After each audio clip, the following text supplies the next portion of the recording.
Hi there, I hope that you're all keeping safe and well. This week's top 5 videos in no particular order. Our number 1 this week received over 1,000 views in less than 24 hours. It's get those chips flying quickly with one of these machines. Lindsay talks us through machines that the UK suppliers have in their showrooms, ready to be delivered to engineers needing the capacity to satisfy an uplift in demand following the COVID-19 virus. Dugard and Citizen have stock machines available for immediate delivery. Everything from 10mm bar through to 42mm bar. In particular, Dugard have a 32mm Hanwha machine and Star have machines with up to 12 axes ready to go. Number 2. Use more edges of your tool, do more with less tools. A tool storage solution from OpenMind which improves the use of tooling, the efficiency of inserts and the ability to do more with less tools. Interesting technical corner from Dominic, educational to hear how OpenMind software is so versatile and useful on turning machines. Yes, Paul, that is 100% correct. What you have the model that's been built up within the tool builder and then send it through to the tool store.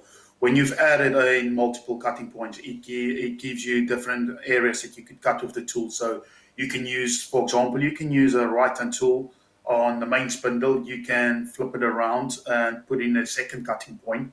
Then you rotate it around 180 degrees. So you can use the same tool onto your soft spindle for turning. Number 3, how does Turnkey work? Who does it well?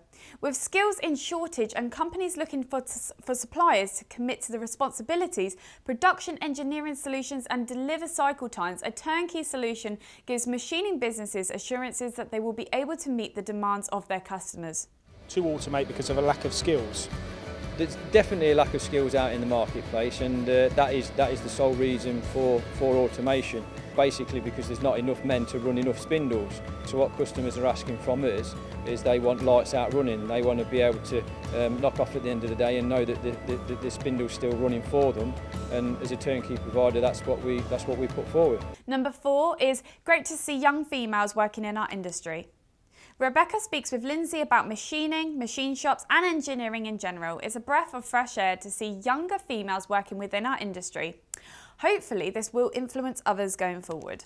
What do I do with my life? Yeah. It's so hard at such a young age. People just expect you to know what you want to do, but I think because you've had this influence, it was kind of inbuilt from a very young age. Yeah, definitely. I've just grown up with it, so it's just nature for me, really. And now you're working here at Do Some Precision. How is it and what are you doing? Well, I am training to be a programmer, and obviously I'm working with my family, so it's always nice to know everybody that you're working with, and it's quite a good setup as well. And finally, take a look inside Empire's manufacturing workshop.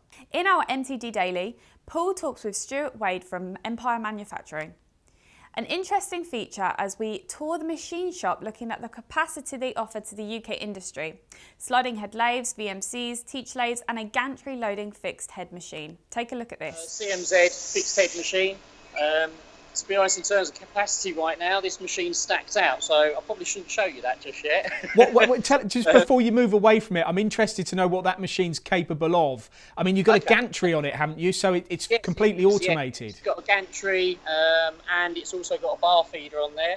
So our gantry is just here, if you can see that.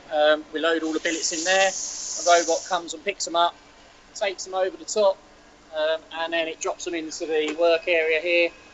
It also unloads from there, so it's all completely automated. We run overnight where we can. Well, that's it from me today. I'll see you next week for another Week in Review.